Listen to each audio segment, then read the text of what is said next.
Hey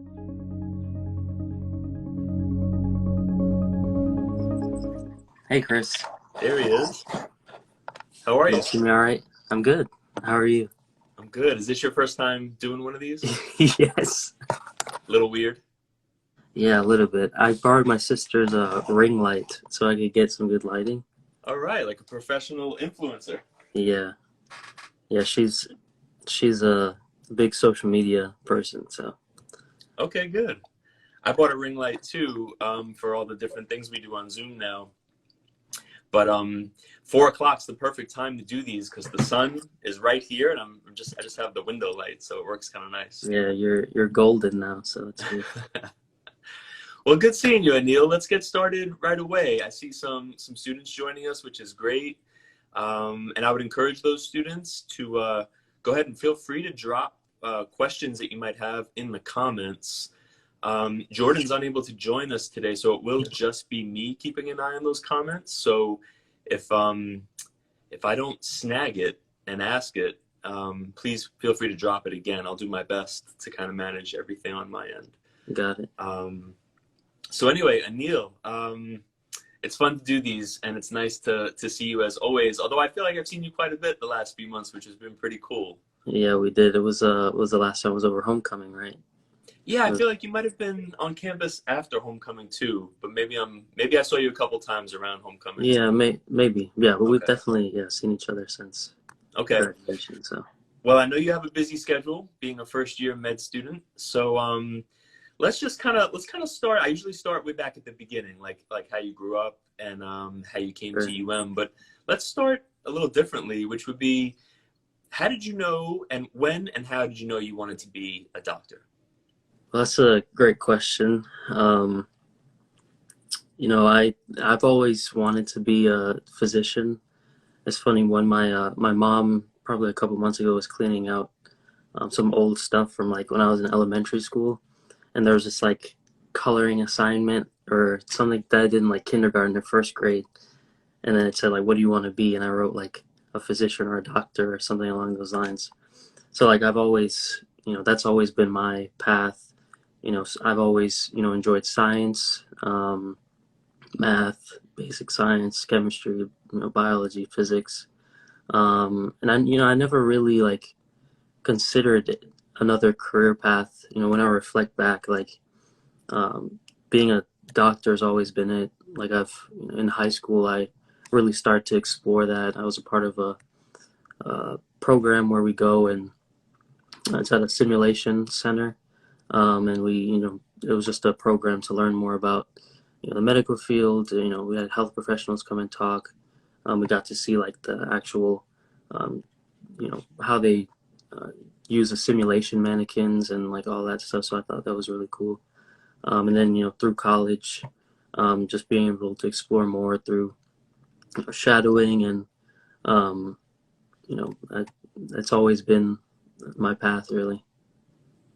Always been your path. Yeah, I never really considered anything. Like my dad is an accountant. I never really was drawn to that, even though I like numbers. But So when you reflect on it now, what do you think is the driving force behind your interest in becoming a doctor? Because, it's easy, I think, to point to a few things. I mean, there's the success factor, the sort of the lifestyle factor. There's helping people. There's employing science and solving problems. What of those stands out most for you, or is it something different? yeah, I think that there are definitely a lot of things, and it's different for different people. Motivation wise, obviously, like you mentioned, the success factor is a pretty good part of it. You want to have a established career and make a good living.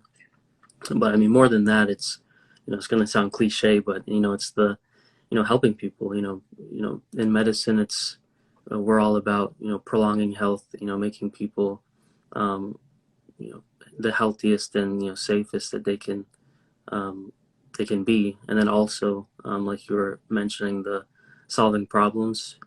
Being a physician is um, I've already seen how challenging it is and how complex problems can be sometimes, but when those problems are solved and solutions are found, like and it that improves patients' lives, and I think that that's really the main thing is having that impact, even on just an individual person. Um, I think that's really really special and very unique to the medical profession. So you would say you've always been pretty focused on becoming a doctor. Were there any moments, especially during undergrad, where maybe you doubted whether you were capable of making it or whether if it really was the right fit for you? So you said you had some validating shadowing experiences, but I'm thinking like, maybe a course along the way, organic chemistry gets a lot of students, maybe prepping for the MCAT. Did any of those moments kind of raise doubts for you, or were you always pretty confident and pretty certain of your path? Yeah, Chris, there are a lot of moments, and it's really in college where I started to kind of wrestle with, like, man, am I really up for this, or like, am I capable of, doing this? And going through, elementary, middle, and high school, I've always been, a pretty good student. But getting to college, um, I started to kind of, I usually, put a lot of pressure on myself, and then going even further, I would, kind of see all my other classmates and, compare myself to them, and that was like, oh man, well they're doing this or they're kind of far ahead of me, and preparing to apply to medical school, and I was like, I just don't feel like I'm there yet.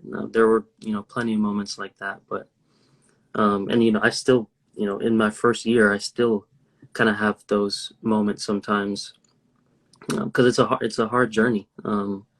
You're gonna fail, like you mentioned, organic chemistry, Orgo 2. I did not do so well, and that's something that can really affect you mentally sometimes. But um, especially now, what I like to do is reflect back on how far I've come, and you know I have overcome some mental hurdles, especially, and my confidence and things of that nature. So reflecting back and saying, I overcame this, so there's no reason that I can't keep pushing forward and keep working hard and achieve my goals at the end of the day. So I really think that mindset is really important.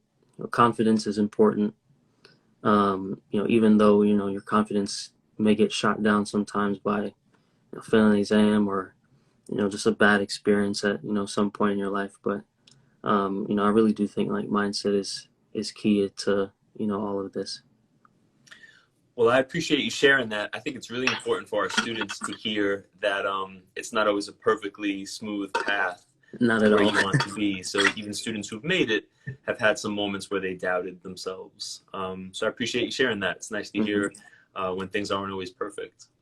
Absolutely. I do want to get into more of what your med school experience has been like so far, but first let's back up a little bit. Tell us where you're from and how did you pick the University of Miami for undergrad? I love this question. So I was born in Kingston, Jamaica. That's where my family, my parents, they grew up. My entire family really is from there.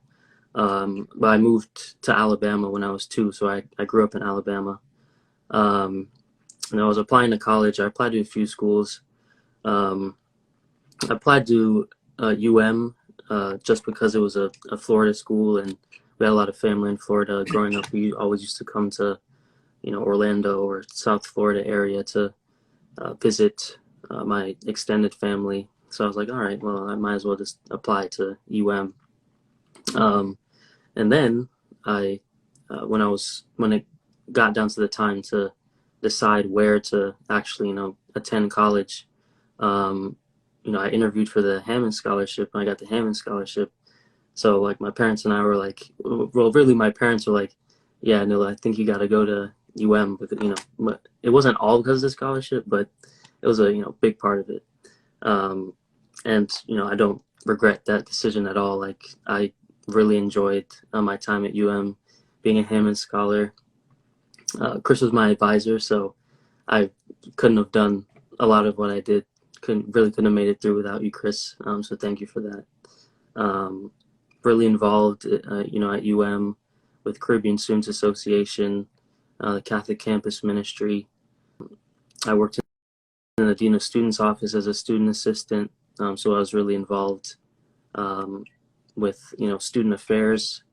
Um, and yeah, I mean, I had a great experience. I really wanted to stay in Miami and go to Miller for medical school. It was always my top choice. So yeah, I mean, I'm glad that I'm in the position that I'm in now to be on the path to becoming a physician. Cool. Appreciate you sharing that. And thanks for the kind words. To be honest, Anil, it was never that much trouble advising you. I Honestly, the mean way it. I mean it, Chris. the Just you to be an ear to listen. yeah, yeah. Yeah, sometimes there's a lot of value to that. But to be honest, this conversation right now is very much what I remember all of our advising meetings being like. You were always cool, calm, collected, even when you weren't. You certainly seemed that way. But no, it was a lot of fun getting to know you over those few years. Now, I remember you being maybe, I don't know if you were undecided, but I don't remember you always being a math major. Did you come in with different plans academically, or were you always math? Yeah. So coming in, I didn't know what I was gonna major in. I knew it was gonna be science. I was definitely coming in on the pre-med track, but I was between chemistry, psychology, and I was kind of thinking math, but I didn't really look into it that much. So right around my sophomore year, I thought to myself like, I've always loved math. I'm good at math, so why not challenge myself and become a math major? And then I chose chemistry, psychology, because psychology is always really interesting to me, and then Spanish as my minor. So with math, it was really challenging major, and there were not a lot of math majors out there, which was actually good in some ways because in a lot of my classes I was able to work with my other classmates, and they really helped me to do somewhat well in the classes and learn. And then also with Spanish, like I've been taking Spanish since like kindergarten, but I haven't really, I didn't really start studying Spanish until high school. So I knew I definitely wanted to, continue to learn the language. And I really enjoyed that as well. Still, I mean, I kind of lost a little bit. I still, try to practice here and there, but um, yeah, so math and minors, Spanish, psychology, and then chemistry.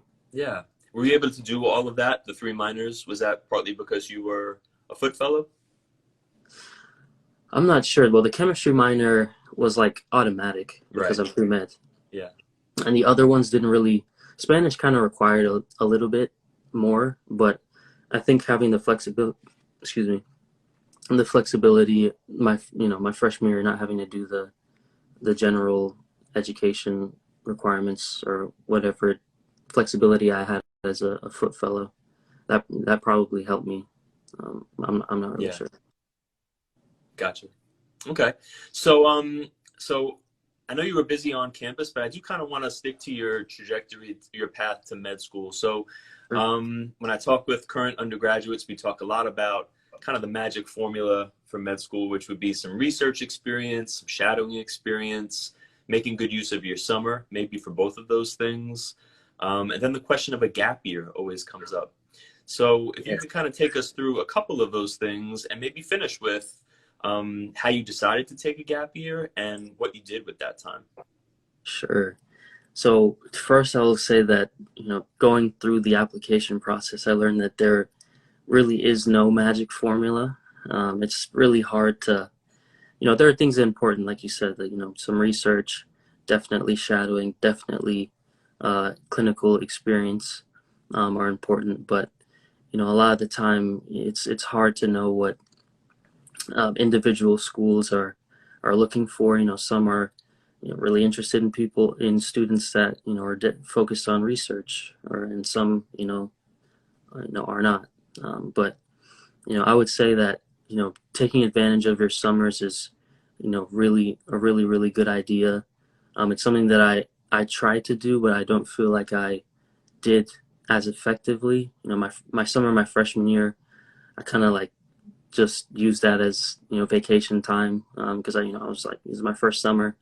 But I'm sure there were other students, other some of my other classmates that did get involved in a research opportunity or did volunteer in a clinical setting, at least somewhat over the summer. So I think that you know even it doesn't have to be the entire summer. It can just be a small portion of it.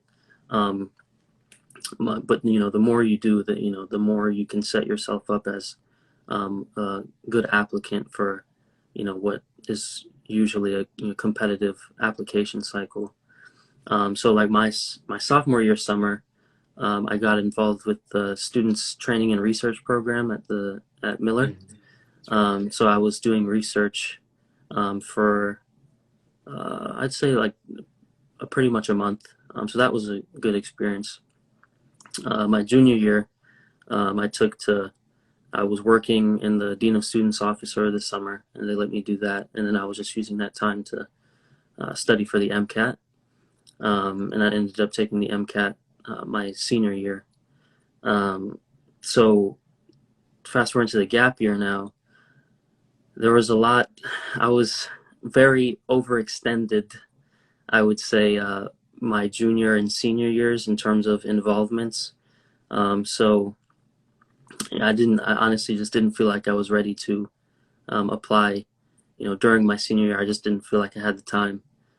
So, I talked to my parents, had to do a little convincing because they weren't familiar with the whole gap year idea. But I took the gap year. I just took that time, and it happened. This was during the pandemic now, so I graduated May 2020. Mhm. School shut down in March. So my application cycle was a little different because of MCATs got canceled and had to be rescheduled. I ended up taking my second try the MCAT in June, whereas I would have taken it like maybe in April or something like that. Um, so during the gap year, I was just focused on applying and then getting or trying to get a clinical experience. So I ended up being a remote scribe for a developmental behavioral pediatrician all the way in San Francisco. Oh wow. So because in-person clinical opportunities were very limited at the time. Um, but application cycle was really hard, very very. Uh, it's a very hard, difficult experience. But it all worked out. So yeah. Can you be more specific? Because I mean, I think I have a sense of what you mean. I've heard students talk about applying to a number of different schools. What do you mean specifically when you say it's a hard experience? I mean, I think, and again, I'll say that my application cycle was a little different because dealing with the pandemic, and then right as I was working on my primary application, writing my essays, the George Floyd situation happened. So that was Mhm. as a person of color, that was a really really hard moment to kind of go through. And then on top of that, with the pandemic, the kind of isolation and all that, which was good in a sense because I was able to kind of just focus on doing my applications and things like that. But I think that the hardest part really for me wasn't writing my essays and tweaking them. I think that was fine. I think the hardest part was the waiting. Mm. I submitted my primary application in pretty reasonable time, and then I got my secondaries in some kind of late, I will say, but others, in a pretty reasonable time frame. But it's just the waiting. Medical schools don't really communicate to you. The communication sometimes I feel, is very bad.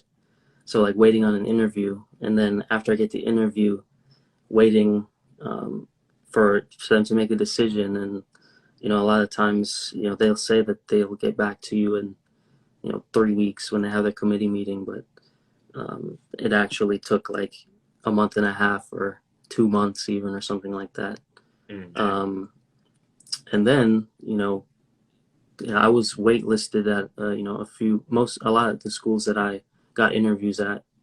Um, and then as it got later and later into the application cycle, and I didn't have an acceptance, and it was like March, and I was kind of getting concerned, like, well, what's going on? Like, am I not gonna get in this cycle? That's something that's really hard to kind of wrestle with because you work so hard, you put so much time into applying, and even before then, how hard you worked in during undergrad, and it to not work out, or to face the possibility that it Mm-hmm. wouldn't work out.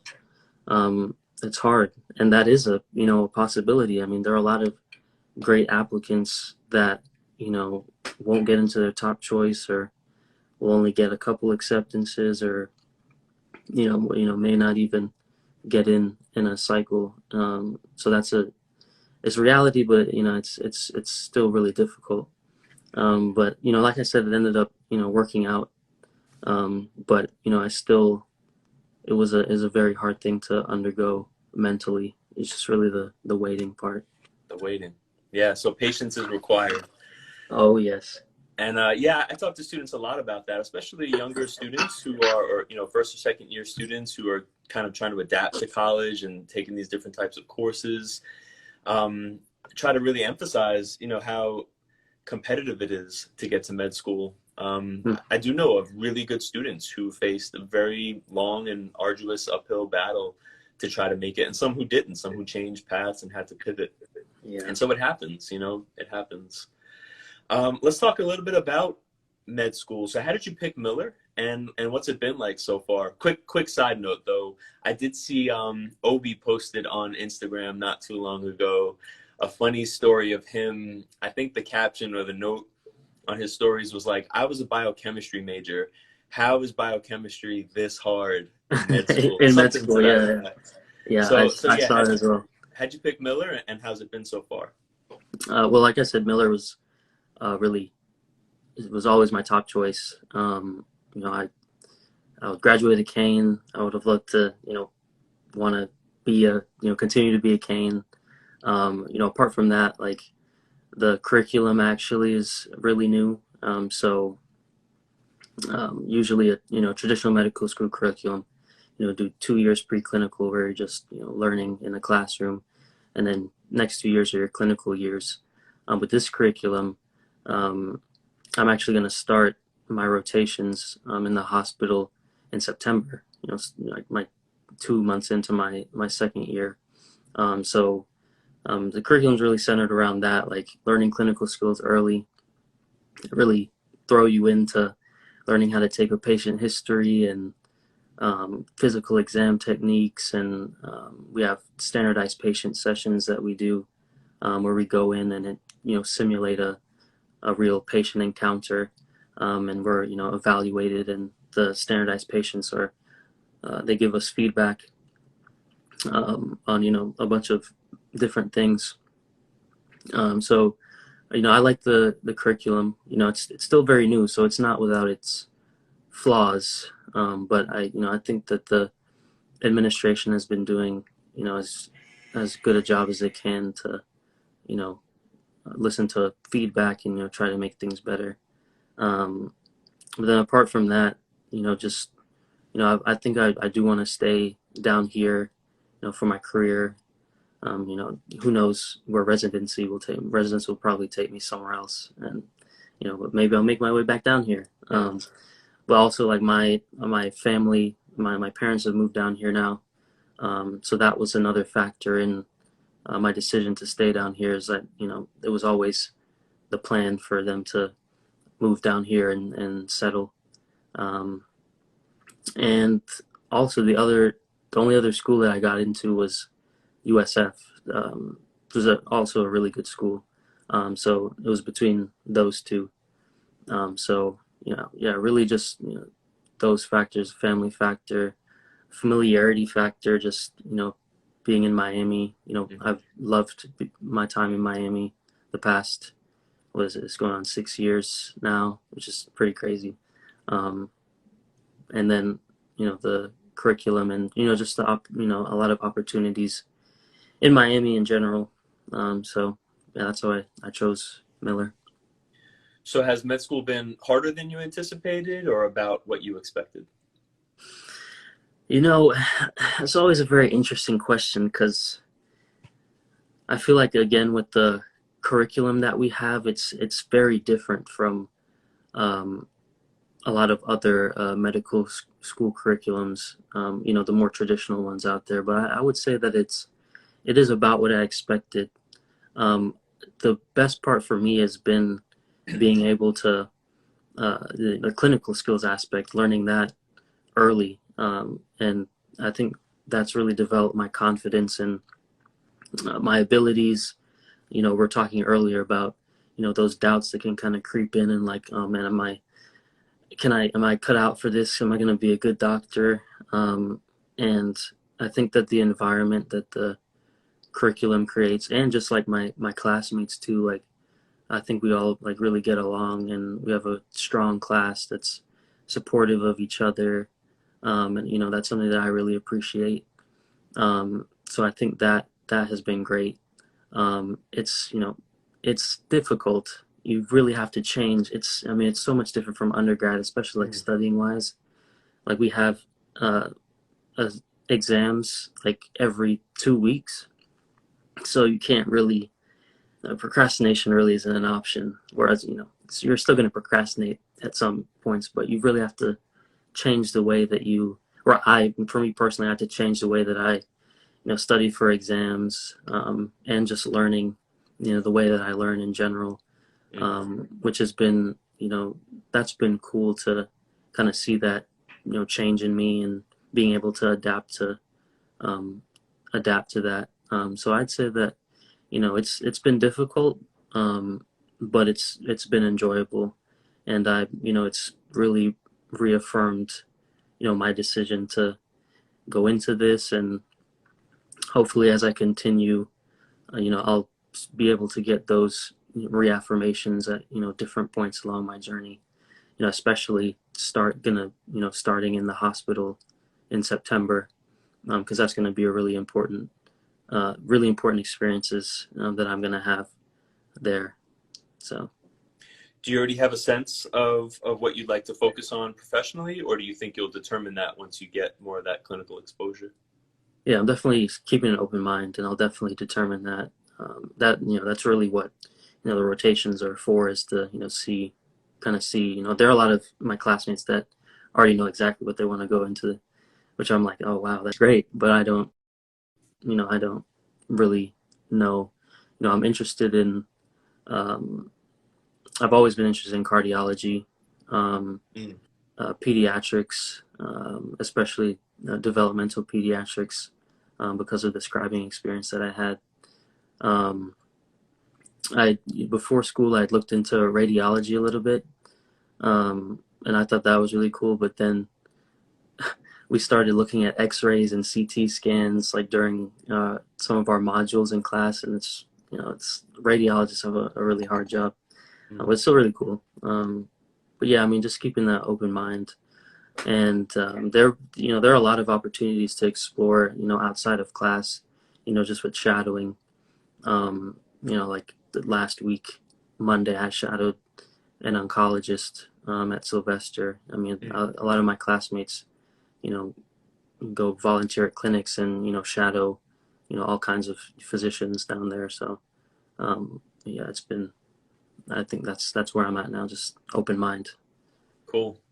You'll have to keep an eye out for my wife up there. She's not out and about as much as she used to be because there's so many meetings on Zoom, but she's up at Sylvester, so keep Right. an eye out for Nicole. Yeah, I remember she had told me that when I saw you guys over homecoming. Yeah, so I'll keep an eye out for her. Yeah.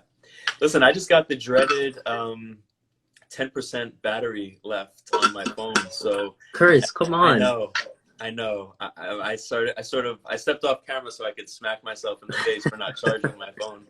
But I actually think we'll wrap up right on time. Before we go, let me ask you just for some quick tips, kind of the first things that come to mind for you. What would you recommend for students in terms of preparing for the MCAT? Oh, MCAT prep. Just like There, quick advice, best things that you think they there are a should lot think of different about. ways, to go about it. But one, things that I were one thing that I was told by many students, one of my friends that are years above me is practice questions, practice, practice, practice. A lot. I feel like during my experience studying for the MCAT, I honestly wasted time, um, months really studying just content. Mm, But practice questions are like the key. Doing practice tests. Any practice tests that you can get your hands on, especially the official double AMC practice tests. Um, yeah, I think if that was the biggest piece of advice I would give is, most of your time should be focused on doing practice questions. that's great. And in terms of the gap year, are you now that you're in med school, are you happy you took one, or is there a part of you that wishes you went straight through, or I'm That's one of the best decisions that I could have made. Not it's just having that time because I couldn't reflecting back I couldn't imagine that I would have had the time to apply while I was in school. Some people do it, plenty. I mean, hundreds of people do it.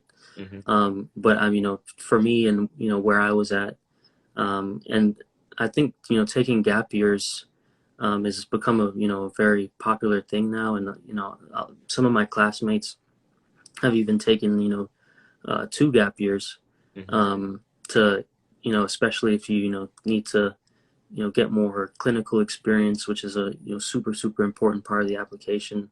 Um, if you need to take the MCAT, you'll have the time to do that, and just time really to rest. You went through a hard 3, 4, maybe 5 years of undergrad. I think rest and being able to recharge. Um, I think that was really important. Um, so yeah, I definitely personally recommend taking a gap year. Especially if you feel that you're not quite ready to apply yet. Mm, perfect. Anil, thanks so much for doing this. Appreciate it. So Thank you happy to for keep you involved in the program and very proud of everything that you're doing. Thank you, Chris. I really appreciate that. Thanks for having me on, and I hope I know that you'll continue to do the great work that you do in OAE and all the others that work in there. So thank you. I appreciate it. Appreciate it, Anil. All right. Take care. I'll talk to you soon. Bye. All right. Bye bye.